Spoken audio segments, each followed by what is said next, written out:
ఒక స్టూడెంట్ వచ్చి ఒకసారి అడిగారు, సార్ ఒక 3 years ఉంటే బ్యాంక్ జాబ్ వస్తుందా? నేను డైరెక్ట్గా అయిపోయాను, 3 years కూర్చుంటే ఏజ్ వస్తుందమ్మా, బ్యాంక్ జాబ్ కోసం 3 years కూర్చోవాల్సిన అవసరం లేదు.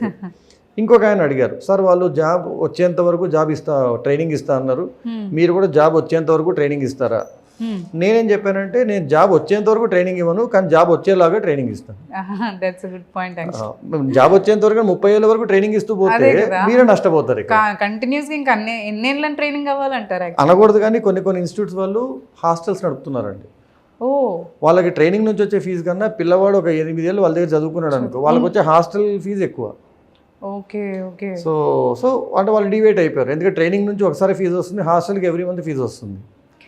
సో నేను అనేది పిల్లలకి ఇవన్నీ ఖర్చులు వదిలేయండి, ఎంత త్వరగా వీలైతే అంత త్వరగా క్రాక్ చేయండి, కావాల్సినంత సపోర్ట్ మా దగ్గర తీసుకోండి.